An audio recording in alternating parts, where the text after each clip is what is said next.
Hey you guys, and welcome back to the strongest army on the internet ever since the Vietnam War. Speaking of war, let's talk about what happened with SZA and Nicki Minaj. So Nicki Minaj claims that if SZA's discography went missing, nobody would go look for it. We're going to unpack that today, go through their careers, their longevity, their music, and even their appearances.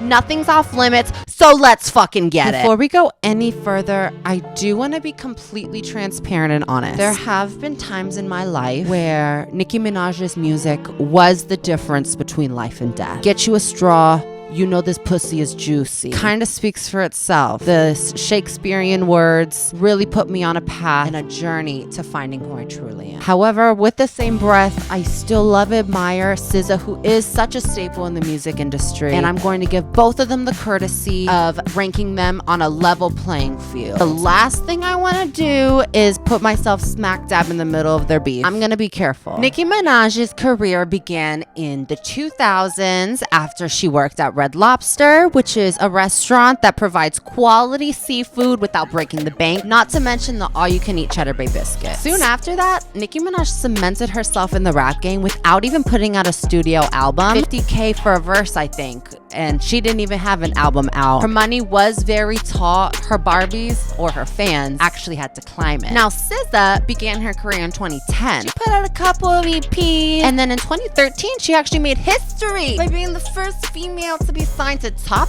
Dog Entertainment. My introduction to SZA, I think that was actually when her album Control came out. She's on the cover in a forest, and there's a lot of broken computers behind her. I think it's an understatement to say I felt broken listening to some of those songs on that album. The melodies, the words, there were hits. So who wins this category? That's the big question. After heavy consideration, I have decided, I know that Nicki Minaj worked at Red Lobster. I don't know whether or not SZA worked at Red Lobster. I don't know if she worked at a different seafood restaurant or if she was part-time at Red Lobster. This category goes to Nicki Minaj. Next category is accolades. Nicki Minaj has actually never won a Grammy. However, Nicki's people is informing us that there are people working behind the scenes making sure that she fails. Some of those people involved are actually SZA's manager and record label. That's kind of actually where this whole beef thing started between the two. SZA, on the other hand, has had Grammy wins, 77 award wins, according to Wikipedia, with 243 nominations. Nicki Minaj, on the other hand, has had 193 wins, according to Wikipedia, with 537 nominations. So Nicki Minaj definitely has won more awards, but her ratio of wins to losses, congratulations to SZA's another award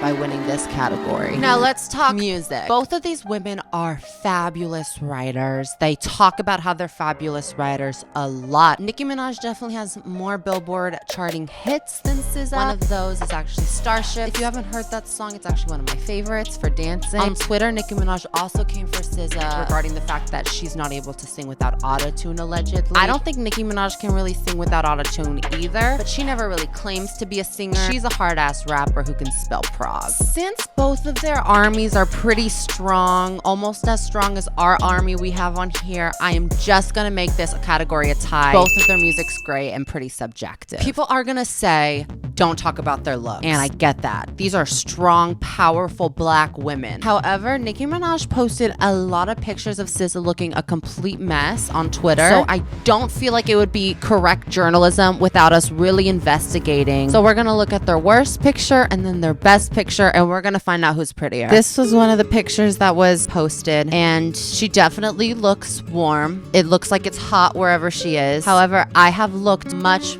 crazier than this. So considering that she's probably in Florida or something, this is not an ugly picture. This picture, waist non-existent, titties lifted, booty poppin', give her her tens. Okay, so this picture is from a long time ago. It kind of confused a lot of people. Looking at it today, I'm still kind of confused, like not really knowing what's real, what's plastic. Either way, everything is sitting right, and I don't think that this picture should be used against her. Looking for a picture of Nicki Minaj is like picking between a chocolate chip cookie and a cookie with M&Ms. You're always going to be satisfied. So with that said, I'm not sure who wins this round. Let's move on. So right now, Nicki Minaj has 2 points for her origin story category and her music. And then SZA also has 2 points with her accolades and also her music. The tiebreaker category is going to be insults. Who has been able to insult the other one better? The whole thing began with SZA calling Nicki Minaj a silly goose, allegedly. Now, for me personally, if SZA called me a silly goose, I would be so honored. I would want it edged on my tombstone. But with all these tensions between the two, it really rubbed Nicki the wrong way and sent her on a rampage. Nicki came back with things like, draw your freckles back on Buki, bitch, fat, chubby, and skinny all at the same time. She said, I didn't know you were that stupid, implying that she knew she was stupid, she's clearly much more stupid than she could have ever previously imagined. She's insecure with a lack of morals, wants to suck Rihanna and Beyonce's dick, while at the same time has posted unflattering tweets in the past about both of those artists. Nicki Minaj also, in her mind, changed SZA's name to Mizza because she's been miserable for 2 decades, and also says that she sings in Spanish with English words and that she desperately needs a vocal coach. SZA eventually came back and explained that Nicki Minaj actually asked for 2 features in the past and that she wrote a line in the Feeling Myself song featuring Beyonce. Nicki Minaj then explains that neither her nor Beyonce wanted to sing that line at all, and that she was actually supposed to be on the Rich Baby Daddy song with Drake and Sexy Red and not SZA. So all in all, nobody really wins. But when it comes to insults, Nicki Minaj definitely reigns supreme. People are super tired of her fighting people on Twitter, but I could be devil's advocate and say it's kind of commendable that she's unwilling to back down from a fight and will fight tooth and nail no matter what people are saying about her. I would also make a note that women are stronger together, but that was in a category. So currently this beef is being won by Nicki Minaj, mostly based on the fact that it doesn't even seem like SZA knows they're beefing. For all updates, stay tuned and I'll be back with more information. Thank you guys so much.